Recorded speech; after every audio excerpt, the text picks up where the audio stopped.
तो ये टाइप 1 का एग्जाम्पल है।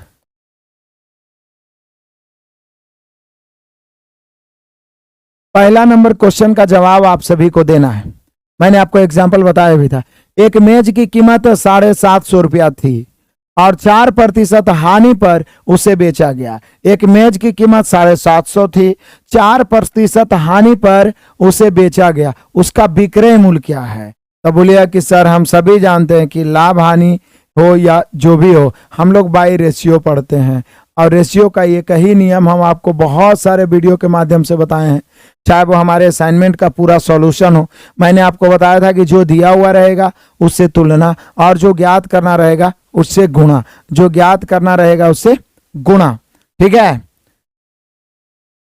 सर, काश आपसे 1 साल पहले जुड़ जाते तो आज ग्रुप डी का रिजल्ट हो जाता। बस 2 नंबर से छूट गया। बहुत सारे बच्चे हमसे जुड़े हुए 1 साल से, उनका भी नहीं हुआ। उसका रीजन है कि वो मैथ रीजनिंग पे फोकस ना करके 6-6 घंटा करंट अफेयर पढ़ रहे थे। बेवकूफी नहीं करना, चालाकी से पढ़िएगा तब सिलेक्शन होगा। एक मेज की कीमत 750 रुपये थी, 4% की हानि, तो हमें भी क्रय मूल्य चाहिए। तो 750 रुपया थी कीमत, मतलब क्रय मूल्य हो गया। और क्रय मूल्य तो एकदम माइंड में फिट हो गया, एकदम दिमाग में चिप के तरह सेट हो गया कि क्रय मूल्य 100%, तो तुरंत 750 की तुलना 100 से। 4% हानि है तो 100 में से 4 घटाएंगे तो 96 से तुलना करेंगे। काटिए मेरे बहादुरों, काटिए। 1 शून्य से 1 शून्य, कैसे काटिए? 25 चौक 100, 25 तिया 75, 30 बार में। 4 से काटेंगे 24 चौक 96, 24 तिया 72, 720। तो यहाँ पे हम सभी का आंसर आ गया ऑप्शन नंबर डी। पहला टाइप याद है ना, जो दिया हुआ रहेगा उसे तुलना, जो ज्ञात करना रहेगा उसे गुणा। किसी भी वस्तु का क्रय मूल्य हमेशा 100%, यदि लाभ हो रहा है तो 100 में जुटेगा। लाभ के मतलब ही होता है प्लस, ये अनपढ़ आदमी भी समझेगा, इसके लिए इंजीनियरिंग करने की जरूरत नहीं है। और हानि के मतलब ही होता है माइनस। क्लियर है मेरे बहादुरों? दहाड़ते चलिए इसी प्रकार से, दहाड़ते चलिए, मजा ही मजा है, आनंद ही आनंद है। दहाड़ते चलिए, मजा ही मजा है, आनंद ही आनंद है। देख लीजिए क्वेश्चन नंबर दूसरा।